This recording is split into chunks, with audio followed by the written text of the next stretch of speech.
流水素面看似放松，实则最紧绷，稍有迟疑，一口都捞不到，纯吃个寂寞。今天咱们去看看日本非常受欢迎的流水素面餐厅。流水素面起源于昭和时代，大概也就是1955年前后，主要开在有着丰富冷矿泉水和地下水的地方，本意是依山傍水，一边看风景一边吃美食。不过想法很美好，现实很骨感，因为真实的流水素面看起来有多惬意，吃起来就有多紧绷。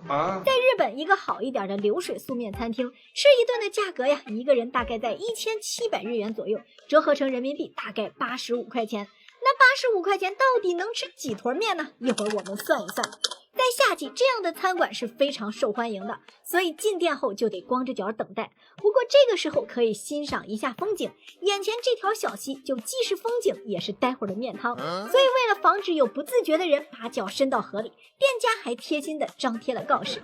经过了1小时的等待，我们从最下面转移到了上面的等待区，在等待区继续阅读就餐指引，一边阅读规则一边接受服从性测试。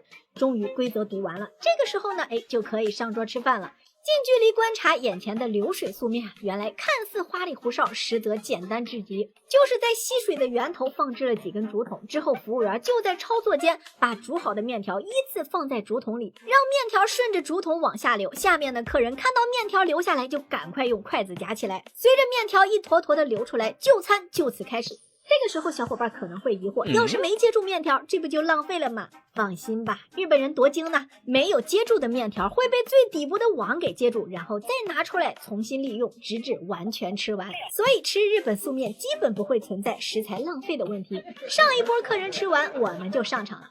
此时店家给我们端上一个竹筒做的小碗蘸料，这种蘸料呀叫做面露，主要是由昆布和煎鱼熬制的高汤，再加上酱油和味淋调制而成。另外附送一小碗甜品，而我们被安排在最下面的一道。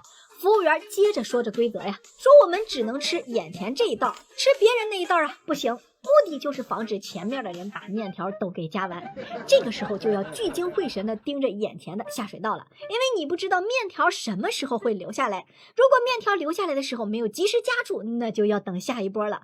第一道和第二道的面条都出来了，只有我的还没出来。好在这个时候咱这一道的也下来了，那就赶紧夹住，然后放在蘸料中蘸一下就可以品尝了。此时新鲜的面条蘸着冰爽的料汁，再搭配小芥末，味道辛辣中又带着一点咸香，在饥肠辘辘的时候来上一口，味道感觉也还行。吃日料的好处就在于很容易吃着吃着就饿了，于是下一坨面条下来的时候马上夹起来，一边吃一边保持警觉，因为这个面条是限时的，不管吃没吃饱，到点就得撤。这不呀，我说喝口汤吧，一坨面条就从我的眼前流走了。好在后面这一坨咱们接住了。这个时候粉色的面条出来了，就说明咱们就餐时间到了，那就得撤了。走之前把赠送的抹茶麻薯小甜饼一吃，今天的就餐就结束了。